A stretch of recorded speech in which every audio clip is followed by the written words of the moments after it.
Live from WRAL News Headquarters in Raleigh, your number one source for local news. WRAL News, coverage you can count on. You're looking live at Pinecrest High School right now, where some students are expected to protest a new decision by the Moore County Board of Education. Some say it could put members of the LGBTQ+ community at risk. Plus, I am putting one foot in front of the other, even on the days that my feet know no direction. A heartfelt appeal to state lawmakers from the wife of a Raleigh police officer killed on his way to work. plus thousands of people united for one mission: to demand what they call common sense gun reform. Well, just in any moment, students are expected to walk out of class in a show of solidarity. Good afternoon to you. I'm Jeff Hogan. And I'm Renee Chu. Thanks for joining us. Some students at Pinecrest High School in Moore County object to a policy that could potentially out members of the LGBTQ community to their parents. WRAL's Shelley Jackson is live in Moore County to show us they're upset about this, and they're expressing that in a protest. Shelley. Well, they are. The students walked out at 11:55, and we can't get on school property, but let me show you. Here are some of the parents who have met across the street to support their students inside. And actually over here, some students have left. They did plan to do the protest in the courtyard, but they're coming out here. Now, this protest is a protest of the board approving a new policy regarding pronouns on Monday night. The district will now require parents to be notified if students ask to use different pronouns or names, even if students say they're not ready to tell their parents about their decision. At that meeting, board members said they did not have the right to second-guess parents. Critics say this is targeting LGBTQ students, though. The policy doesn't include parental notification if a student asks to be called by their nickname, for instance. So North Carolina lawmakers are considering similar restrictions statewide, with the bill already passing in the Senate. And we'll have more for you from these students coming up in our later shows. Back to you. Shelley Jackson live at Pinecrest High School in Moore County. Shelley, thank you. Today's walkout comes less than 24 hours after lawmakers introduced a GOP-backed bill that would place restrictions on drag performances in North Carolina. If approved, the bill would criminalize drag shows in public places in the presence of people under the age of 18. Violators would face a misdemeanor for the first offense and felony charges afterward. Drag performers say the bill is an attack on their community and limits their work as artists. Supporters of the bill say it aims to protect children. And breaking here in the WRAL Live Center, the family of Tyree Nichols announcing a civil lawsuit at this hour. That lawsuit is against the city of Memphis, its police department, and the officers involved in his beating death. On January 10th, the 29-year-old Nichols died 3 days after he was stopped by Memphis police for what they called reckless driving. The police chief determined no evidence of that was found. Officers repeatedly punched and kicked Nichols during that January traffic stop. 5 Memphis police officers have been fired and criminally charged with second-degree murder, all of them recently pleading not guilty in this case. Again, the family of Tyree Nichols announcing a civil lawsuit. We'll continue to monitor this story and have any new developments during this newscast. The person who opened fire Sunday at an apartment complex in the Glenwood South neighborhood has been arrested and charged. WRAL's Michelle McConaughey is here with what we've learned in just the last hour. Michelle. Yeah, Jeff, Hakeem Jones was arrested today and is charged with 2 counts of assault with a deadly weapon with intent to kill and 2 counts of discharging a weapon into occupied property. Jones was released on a $150,000 bond. This is who we are talking about. This is his picture here. Arrest warrants show that Jones fired shots into 2 occupied apartments at the Gramercy Apartments on West North Street on Sunday. Officers said shots were fired both inside and outside the suspect's apartment. No one was hit by any of the bullets, but Raleigh police officers said 1 woman was injured from broken glass. Jones's next court date is on May 10th, Jeff. Michelle, thanks for that update. At this hour, family and friends are gathering to remember a 15-year-old girl killed at a pool party in Goldsboro. A visitation for Joanna Pearsall began at noon at the Bear Creek Association headquarters. The service starts at 1 o'clock in the same location. Pearsall will be buried in a purple casket. Purple was her favorite color. 5 other people were hurt in that shooting. Police have not announced any arrests or a motive. The widow of a Raleigh police officer killed in the Hedingham mass shooting appealed to state lawmakers to push through the Gabe Torres Act. Let's change the law. Let's get the Gabe Torres Act onto the House floor. Let's ensure that no other first responder family in this state is left with uncertainty. Let's let our heroes be heroes and honor them as such. The Gabe Torres Act, named after her husband, would expand death benefits for public safety employees who are on the way to or from work. Officer Torres was in his car about to drive to work when he was shot and killed back in October. His death was not covered under the current death benefit law because he was not on duty yet. The 29-year-old was about to drive to work when he was ambushed. State lawmakers are holding their first debate on an effort to protect children from child abuse. Crystal's Law is named after 8-year-old Crystal Lane. Police say she died at the hands of her grandmother, Patricia Ricks. A WRAL investigation found Nash County Social Services knew of potential abuse weeks earlier, but chose not to intervene. A state investigation later found the agency mishandled the case as well as many other cases. This new law would give the state more power to oversee investigations like these. We are working to learn the details of a crash that tied up traffic along I-540 this morning. This was a scene from the breaking news tracker during the 9 o'clock hour. At one point, Raleigh police and fire shut down all westbound lanes near the Triangle Town Center exit. There's no word on a cause or if anyone was hurt. Traffic is now once again freely flowing this noon. Investigators spent hours on the scene of a serious crash in Wake County this morning. It happened after 1:30 on Durant Road near Stormy Gale Road. It's not clear if anyone was injured at this time. The State Highway Patrol is investigating. A Central Texas cheerleader is recovering from gunshot wounds after shooting in a grocery store parking lot. Police believe the girl got into the wrong vehicle. This is just the latest in a string of shootings gaining national attention. Investigators say the 25-year-old man inside the car got out and opened fire, shooting 2 of the cheerleaders. One was treated at the scene. The other was flown to the hospital by helicopter. The shooter is charged with deadly conduct, which is a 3rd-degree felony, and he could face additional charges. In rural upstate New York, 20-year-old Kaylin Gillis was shot and killed Saturday night when the SUV she was in pulled into the wrong driveway. Investigators say Kevin Monahan walked out of his home and fired 2 shots at the vehicle. He's pleaded not guilty to 2nd-degree murder. In just a few hours, we'll get an update on the huge electric car factory being built by VinFast in Chatham County. Top U.S. and North Carolina officials will take part in a big event just days or weeks, I should say, after delaying the launch of the VinFast facility. WRAL's Laura Levine explains the move to delay. Today, many people are anticipating getting that update on the progress of VinFast's footprint here in North Carolina. Many top leaders will meet right here at the Moore Center behind me on the campus of Central Carolina Community College. Now, this comes after VinFast shared just a few weeks ago that the launch of the new electric vehicle company in Chatham County will be delayed.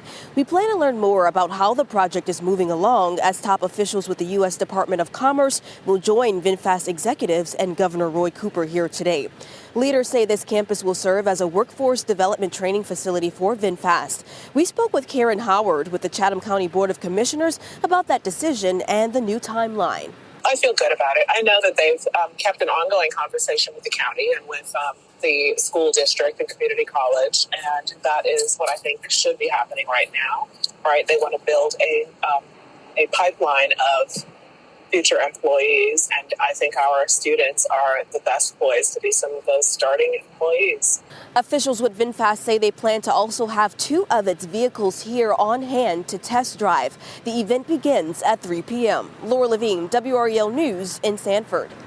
We'll get our first look today at a big renovation at the North Carolina State Crime Lab in Raleigh. State leaders will join Attorney General Josh Stein at 1:30 for ribbon cutting for the new drug chemistry and toxicology sections of the lab. Those are crucial for testing evidence related to criminal cases, especially those involving fentanyl, the drug that's fueling a rise in overdose deaths across our state. Let's take a look at the markets. No wild swings at this hour as investors try to digest new economic data. Morgan Stanley, Netflix releasing their earnings reports. The Dow Jones down about 90 points. S&P 500 staying about the same. NASDAQ in red territory, down single digits. The Carolina Hurricanes will try to take a 2-game lead tonight in the Stanley Cup playoffs. They face off against the New York Islanders in Game 2 of their opening round series at PNC Arena. The Canes took Game 1 of the best-of-7 series Monday night. The puck drops tonight at 7. Can't wait for it. Next at noon, an impressive display of unity in Nashville, Tennessee. The message thousands of people were trying to send by forming a human chain.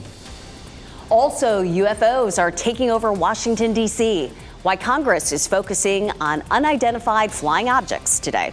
Plus, a Fayetteville home invasion turns deadly. At 12:30, we hear from the brother of the person killed. Elizabeth. Great day to be outside. Take a live look here at Pinehurst, and you can see a lot of folks out there on the golf course. Take advantage of it while you can. I'll show you the timeline for some rain over the weekend. Download the new WRAL streaming apps on Roku, Fire TV, Apple TV, and Android TV.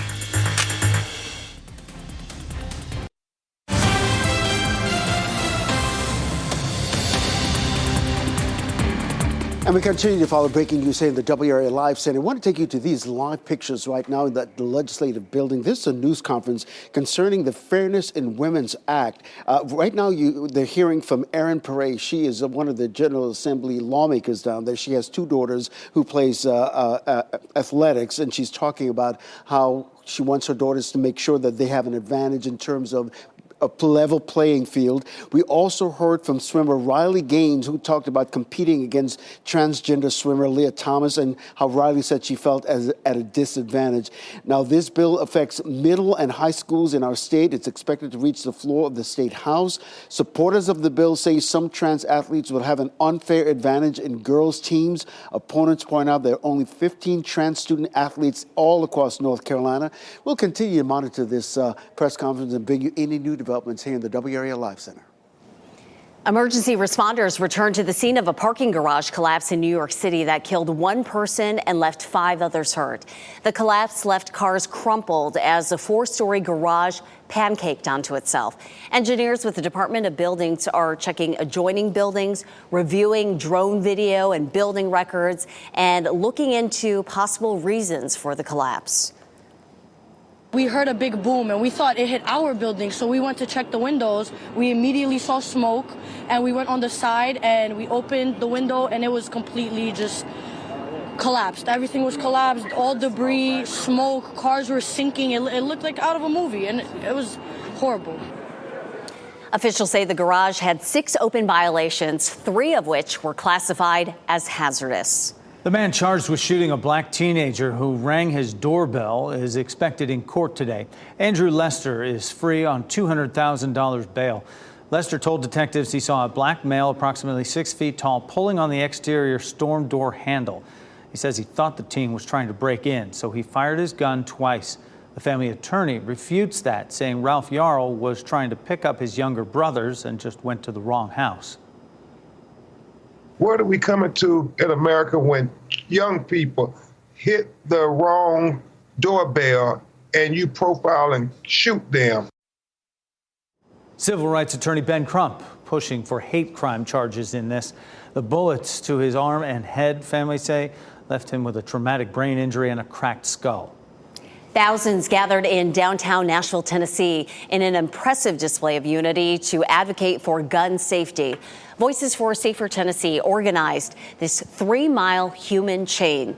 The nonpartisan coalition is dedicated to prioritizing gun safety.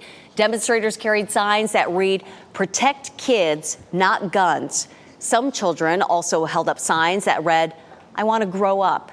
A lawmaker who was expelled from the State House says the majority of people in Tennessee would like to see common sense gun reform. I feel more optimistic than I ever have that we are on the precipice of ending the gun violence epidemic in our country, because this movement is not being silenced, it's not being expelled, it's not being stopped, it's only growing. Thousands took part, including parents and students of the Covenant School, which was devastated by a mass shooting late last month. Gun violence remains the leading cause of death for children in Tennessee.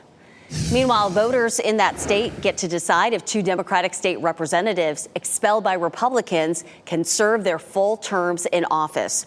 A special election will be held on August the 3rd to fill the seats of Justin Jones and Justin Pearson. Republican lawmakers expelled the pair last month after the 2 men joined in protests over gun violence. Both were reappointed to their seats days later, but only on an interim basis. Well, here's something you don't get to say every day, if at all. UFOs are taking over Washington, D.C. today. Congress is holding its second hearing of those unidentified objects in the sky. NBC's Joe Fryer previews a story that is intriguing the entire planet. There's a whole fleet of them. For just the second time in more than 50 years, Congress is holding a hearing on UFOs. Today, lawmakers are set to question a top defense official who's in charge of analyzing those mysterious happenings in the skies. The thing is, we've been here before. Last year, Congress held a similar hearing, which left lawmakers with more questions than answers. Pentagon officials showed this brief clip with just a few frames of an object they classified as unidentified aerial phenomena, or UAP. That's government speak for UFOs. I do not have an explanation for what this specific object is. Since then, intelligence officials' count of reported UAP sightings has exploded from 144 to 510. Well, many of the new sightings were determined to be balloons, drones, or birds. Nearly half of them remain unexplained. This work must continue and it must be fully funded because we still don't have all the answers. Senator Kirsten Gillibrand is chairing the subcommittee that will question Sean Kirkpatrick. He's the director of something called the All-Domain Anomaly Resolution Office, which was established last summer by the Pentagon. This hearing comes about a month after Kirkpatrick co-authored a paper with an out-of-this-world theory that offers one explanation as to why UFOs would be attracted to our planet and are frequently seen over the ocean. Whoa, splashed. The authors write extraterrestrial probes may use liquid water as their fuel. This would explain why they would target the habitable region around stars like the Earth. Those are theories. My job as a senator is to get to the bottom and to know facts. Now those eyes on the skies are shifting to D.C. as Congress seeks clarity on what has yet to be explained. Joe Fryer reporting there on some of that phenomena. I feel like we've been transported into the Twilight Zone a little bit there. And I just feel like with so much going on in our country, it's interesting that they're talking about UFOs, okay, of all things. But no sightings here. We're not even seeing any clouds. It's just beautiful blue sky and lots of sunshine. Meteorologist Elizabeth Gardner with our beautiful Wednesday forecast. It is so nice. I hope lots of people will get outside and enjoy it. I've seen a few people walking through the Whirligig Park here in Wilson this afternoon. The whirligigs are spinning just a little bit. It's not nearly as windy as it was yesterday. And of course, that reduces our fire danger for today. Just a beautiful day. It is going to be warmer than yesterday. We were in the upper 70s yesterday, and that's where we are right now. Our dew point is climbing a little bit. So it's 48 now. It was in the 30s yesterday. The higher the number goes, the more muggy and sticky it feels out. But it's really going to stay very comfortable for us over the next several days, even as our temperatures climb. So we're looking at mid 80s for today, upper 80s for the next several days. But our humidity is going to stay nice and low. And that's just not something that we see very often. Typically, as our temperatures go up, so does the mugginess. And certainly as we get into summer, there's pretty much no escaping it. So this is sort of an unusual time of year for us where we have warm temperatures and low humidity. We do see it again sometimes in the fall, but it is definitely a time to enjoy. 81 in Southern Pines and Fayetteville. It's 78 in Goldsboro, 73 in South Hill and Roxborough right now. These temperatures are anywhere from 5 to 10 degrees warmer than they were this time yesterday. And so with very little change in our weather pattern, we would expect our temperatures this afternoon to be about 5 to 10 degrees warmer than yesterday. And that's exactly what we're looking at. 85 today in Raleigh, 84 in Durham, and 87 degrees in Fayetteville. We have high pollen counts still. I know people are wondering, when is it ever going to stop? We had a very early start to the pollen season, and it's still high for trees and moderate moderate for grasses, it's low for weeds. And there's still some of that yellow pine pollen out there too, causing some messy conditions. We had the peak of the season back in early March. We started to see a lot of that pollen as early as February, which is unusual. It's typically more of an April phenomenon. So we've had easily an extra month of pollen, a couple more peaks at the end of March and a peak at the beginning of April. It's definitely tapered off some, but hasn't completely gone away. I keep waiting for it to go away so I can finish cleaning the porch up. Such a beautiful evening for anything you want to do outside, especially heading out to the Carolina Hurricanes game and tailgating. 83 degrees at 5 o'clock, 71 at the end of the game. Our muggy meter way down here at refreshing. As we get closer to the weekend, it moves to comfy, but that's still comfy. Humidity stays nice and low. Saturday at 58, we're going to see increasing clouds and some showers and storms late in the day, so it bounces up a little bit. But for Thursday and Friday, those are really pleasant dew points when we have such warm temperatures. 74 is our normal high, 85 today, 87 on Thursday, and 86 on Friday. We're about to see a big change with Saturday's front. We're going to see late day showers and storms. That rain continues overnight. It's still warm Saturday at 79, but 68 degrees on Sunday. Saturday, showers, thunderstorms in the afternoon, and windy. And then on Sunday, the sun returns, but it'll be cooler and less humid, maybe with a few clouds. That front doesn't come in until after the Tar Heel 10 miler. We're proud partners of this race in Chapel Hill on Saturday at 7 a.m. 60 degrees, at 9 a.m. 65. We're going to keep it in the 60s during race time.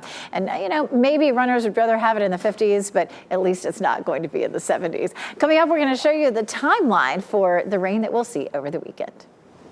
Elizabeth, thanks. Consumer Reports is giving induction ranges high marks in their review. Why they say it may be worth your time and money to make the switch. And at 5, we're hearing from the Carolina Hurricanes head coach Rod Brindamore ahead of tonight's Stanley Cup playoff game.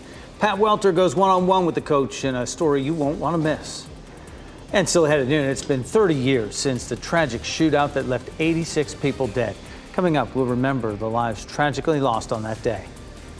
And it's been all over the news, artificial intelligence and how it affects our daily lives.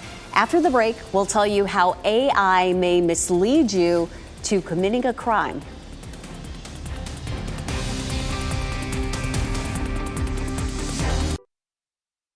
A tiny intruder at the White House put the Secret Service on a big alert. The agency says a toddler set off the security alarms as the child crawled through the fence. Secret Service responded quickly and reunited that child with its parents. And back in 2014, a similar situation happened when a child squeezed through the fence, prompting a temporary lockdown there. Netflix is shutting down its DVD rental service. Netflix will send out its last red envelope on September 29th. Remember those? It reportedly mailed out more than 5 billion DVD and Blu-ray rentals to subscribers across the U.S. since 1998. Had no idea that it was still going on. The CEO says the shrinking DVD business has made it increasingly difficult to provide the best service for its members. Amazon is rolling out a new feature to help you hear what characters are saying in TV shows and movies. Prime Video is introducing Dialogue Boost. It analyzes the original audio in a movie or series and intelligently identifies points where dialogue may be hard to hear above the background music and the sound effects. The detail page for a title will indicate whether Dialogue Boost is available. You don't need closed captioning. No. The chair of the FTC warns that AI tools like ChatGPT could lead to a turbocharge of fraud and scams. Lena Khan recently addressed House lawmakers about growing concerns on this. U.S. government officials are now working to crack down on AI-driven issues. Just last month, the FTC received a request to investigate ChatGPT over claims that it misled consumers about the tool's capabilities and limitations. One person is dead, 2 others are seriously hurt after a home invasion turned into a shooting in Fayetteville. The brother of the victim talks to WRAL about his family's loss. And the trial was over before it started. Dominion Voting Systems reaches a massive settlement with Fox News over the news station's 2020 election claims. First, here's a look at the winning lottery numbers. Good luck.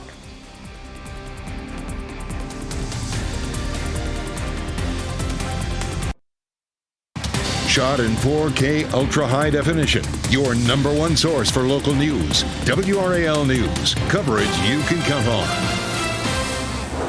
An investigation is underway after a deadly home invasion. Police were at the scene all morning. This was in Fayetteville. Officers first responded to Elfin Street after 8:30 last night. One person was shot to death. 2 others were hurt. Michael Grace was at the scene overnight in the WRAL breaking news tracker, and he spoke with the victim's brother. It was an extremely emotional conversation, not only the brother, but other families here as well, just trying to take in the fact that their loved one now gone forever. And this is what that scene looked like. This is video from the WRAL breaking news tracker at around 2:30 this morning. You can see the entire dead end of the street was blocked off. Investigators did a thorough search inside the home as well as outside. You can see all the lights that they had out there. Now, at one point, there were even family members walking past the crime tape trying to get more answers. This is what the brother said about the loss. As you know, my brother, oldest brother at that. It was like Superman, you know what I'm saying? You know, you look up to your big brothers and stuff, they're like Superman, they're your superhero, Mr. Indestructible, stuff like that. So when I heard about it, I was in very much disbelief. Noah also told me that his brother has a son. He's still just trying to figure out how he's going to break that news to the son. Right now, we're still working with investigators to find out how many people were involved in this home invasion and find out if anybody is in custody at this time. In Fayetteville, Michael Grace, WRAL News. New rules could be on the way that determine the books your child reads in class. A Wake County School Board committee voted to move forward with making changes as to how books are picked for classes and for libraries. If approved by the whole board, the changes would expand the reasons a book can be removed from a library. The age appropriateness of some books has been called into question. People in favor of keeping the books say they're being targeted for discussing race, gender, or sexuality. And happening now in the WRAL Live Center, the State Department of Health and Human Services making this big announcement this morning. Free COVID tests are now available to all North Carolina households. All North Carolina households can now order these free COVID tests through June 30th. Residents are encouraged to order additional free tests while supplies last. Now, each household will receive 2 kits with 5 tests per kit, typically within a week of ordering. Households can place a new order for these tests once per month throughout the duration of this program. Again, you can order free COVID tests through June 30th. State lawmakers are also discussing a series of bills meant to address maternal health in North Carolina. The Momnibus package includes addressing social factors, implicit bias in health care, funding for community-based maternal health groups, and support for moms who serve in the military. Recent data shows the state maternal mortality rate doubled between 2019 and 2021. And black moms are twice as likely to die in childbirth than white mothers in North Carolina. The WRAL documentary team explored this in Critical Term, Why Are Black Mothers and Babies Dying? You can watch Critical Term anytime on WRAL.com. Just click on the documentary section. A peaceful demonstration at the University of Pittsburgh turned scary after someone set off a smoke bomb. Nearly 100 people were protesting a debate on transgenderism featuring a known conservative political commentator. No one was hurt, but police and medics were called to the scene as a precautionary measure. The scene was cleared shortly after 10 p.m. Buildings and streets were reopened. Hundreds gathered in Palm Springs, California last night for the Drag for Drag rally. The group was taking a stand against anti-drag or anti-LGBTQ legislation proposed or passed in at least 15 states across the country. Drag queens, local officials, and supporters came together to celebrate what they call the self-expression and art form that is drag. Dominion Voting Systems and Fox News reached a $787 million settlement agreement. They narrowly avoided a defamation trial that was just after the jury was sworn in. NBC's Drew Petremol reports this is not the end of the issue for Fox News or Dominion. Lawyers for Dominion Voting Systems claiming victory. The truth matters. Lies have consequences. Dominion accused Fox News of spreading false accusations that its systems rigged the 2020 election for Joe Biden. The machine ran an algorithm that shaved votes from Trump and awarded them to Biden. At the center of it all, Dominion Voting Systems. Are they the culprit here? Dominion filed suit demanding $1.6 billion in damages. Fox agreeing to pay Dominion nearly $790 million to avoid a trial where its top personalities and executives were set to be called as witnesses. Throughout this process, we have sought accountability and believe the evidence brought to light through this case underscores the consequences of spreading lies. Fox News releasing a statement acknowledging certain claims about Dominion to be false, adding it's hopeful the decision to resolve this dispute with Dominion amicably instead of the acrimony of a divisive trial allows the country to move forward. What we wanted is the truth to get out there. A forced apology isn't worth much. If they would just tell their viewers the truth about what actually happened in the 2020 election, that's what we're after. Dominion promises to continue with legal action against other conservative media outlets it says also pushed false conspiracies about the 2020 election. And we continue to follow breaking news here in the WRAL Live Center. Major development in that Sweet 16 mass shooting in Dadeville, Alabama from over the weekend. 2 people are now in custody in connection with that shooting that killed 4 people and injured more than 30 others. The suspects, 17-year-old Ty McCullough and 16-year-old Travis McCullough, both from Tuskegee, Alabama, are charged with 4 counts of reckless murder. The DA for the district there in Alabama says both teens will be charged as adults. Several of the injured are still in the hospital, 4 of whom remain in critical condition. Ken, thanks. See this car on its roof? Police say the driver of that car crashed into a group of teens, killing one of them. The crime they say he committed right before the crash. Caregivers often shoulder an incredible amount of stress, ways they can best take care of their mental health so that they can take care of others. That story when we come back.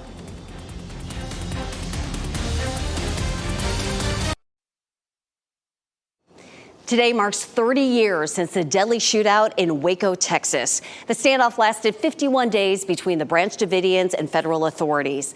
86 people died, including 28 children and 2 pregnant women. This all started when police tried to arrest David Koresh, and a shootout followed. When the FBI decided to forcibly move in, the building went up in flames. More than a dozen survivors were later charged for the deadly shootout. We also remember on this day the Oklahoma City bombing victims. They were killed 28 years ago today. On April 19, 1995, a rental truck filled with explosives was detonated outside an Oklahoma City federal building. The attack was viewed as revenge for the deadly standoff in Waco, Texas, just 2 years prior. 2 former U.S. Army soldiers were convicted for the attack. And 1 teen is dead after a car plowed into a group of students near a California high school. At least 3 other teens were taken to the hospital for various conditions in the city of Thousand Oaks.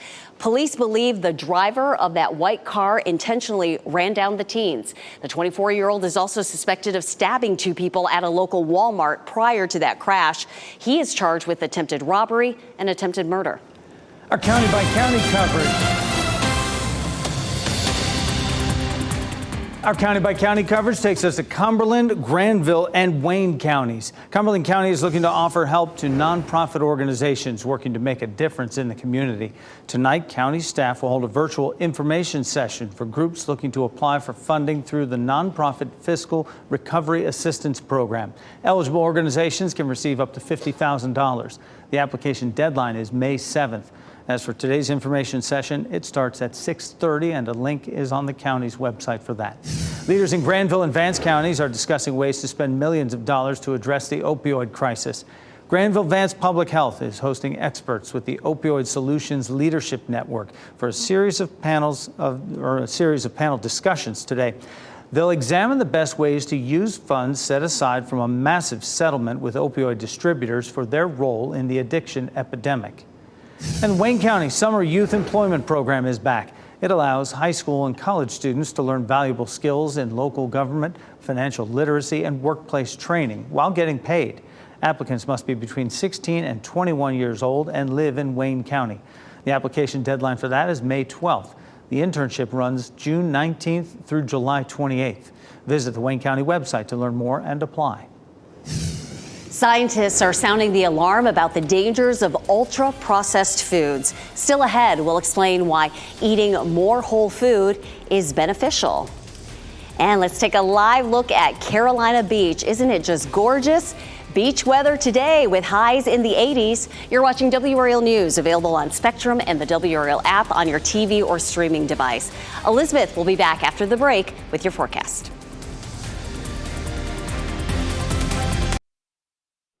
A new invention could alter the future of healthcare.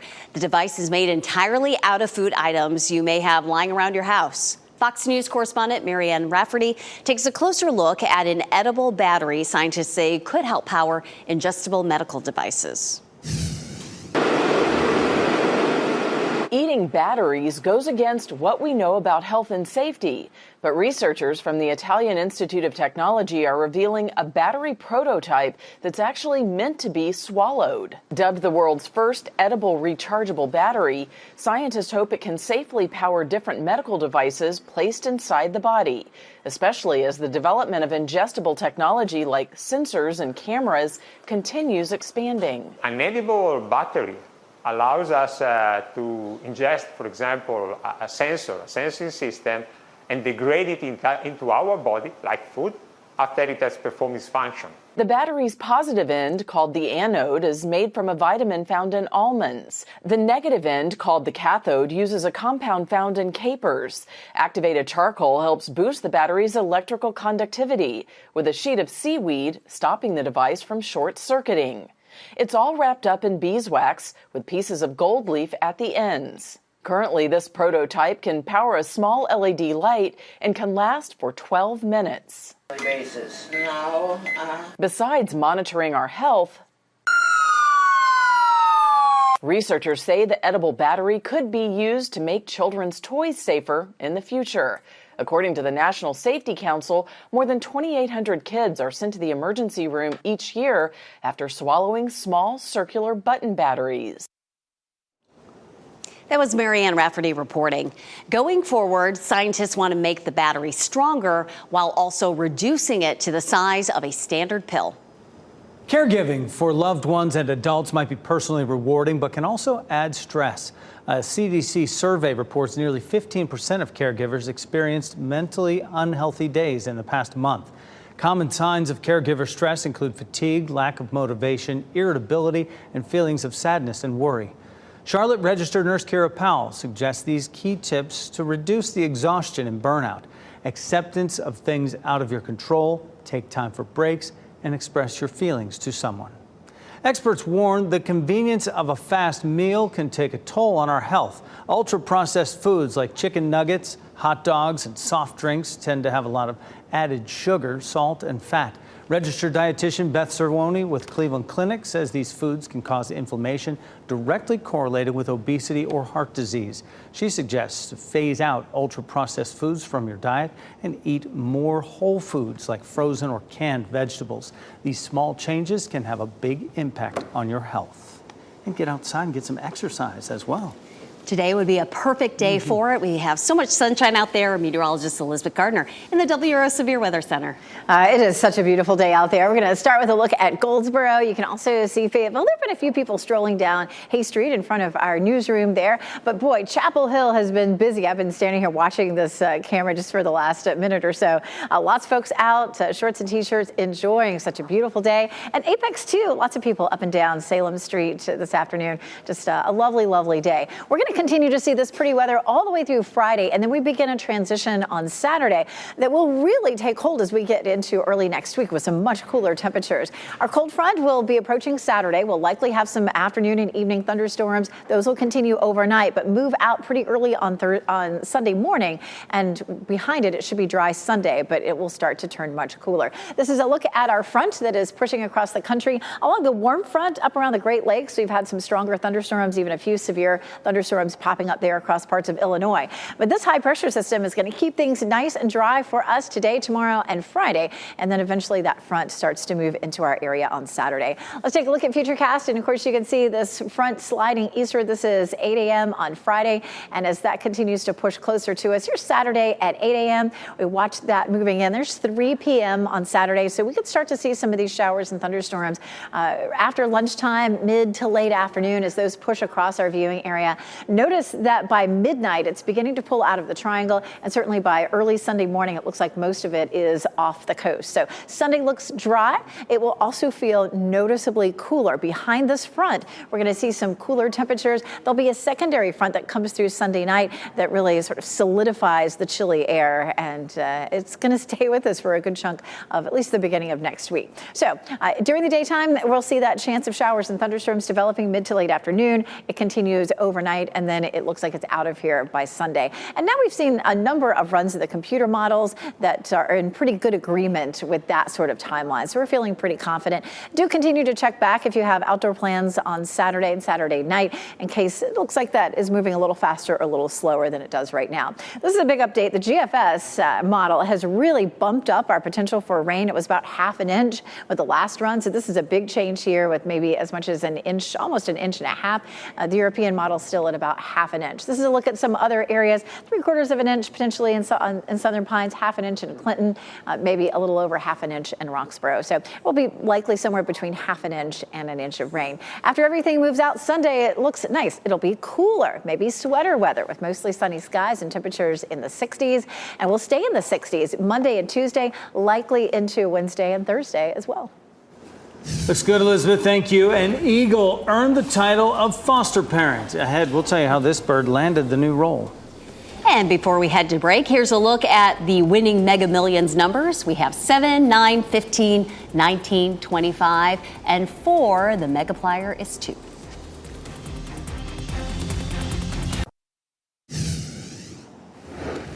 As we wrap things up, here's a look at a few of the headlines we're following today.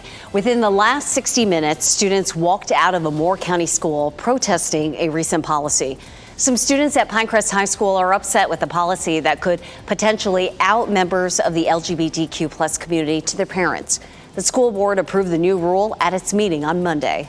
Raleigh police have arrested the man who they say started shooting at a downtown Raleigh apartment complex over the weekend. Hakeem Jones is charged with 2 counts of assault with a deadly weapon with intent to kill. Arrest warrants show he fired shots into 2 occupied apartments. Jones was released on bond this morning. The widow of a Raleigh police officer killed in the Hedingham mass shooting appealed to state lawmakers to push through a piece of legislation. The Gabe Torres Act would expand death benefits for public safety employees who are on the way to or from work. Torres was in his car about to drive to work when he was shot and killed back in October. A 31-year-old eagle at a bird sanctuary in Missouri finally got his wish granted. Murphy the eagle went viral back in March for incubating a rock, believing it was an egg. Staff saw his desire to have his own eaglet, so now they are letting him take care of a 2-week-old little injured eaglet. Murphy has been showing him how to eat and take care of himself. Our pet of the day is a beautiful senior lady with plenty of spunk. Fiona is an orange beauty with stunning green eyes that are sure to catch your attention. Fiona may be a bit shy at first. All it takes is a little patience and understanding to win her heart. Once she feels safe and secure in her new home, she's certain to shower you with love and affection. If you're looking for a sweet and gentle companion, fill out an application on the Cat Angels website, catangelsnc.org. She's adorable. People volunteering for charity work is significantly down. Today on WRAL News at 4, we look at how nonprofits are being affected by this and how you can help out if you'd like. NBC News Daily is next on WRAL, your next local news update in 30 minutes. You can always get breaking news updates anytime with our WRAL News app. Get outside, enjoy this. They certainly are. Carolina Beach right there, blue skies, blue water. Have a great day. Keep watching WRAL News over the air Channel 34 and Spectrum Channel 1257.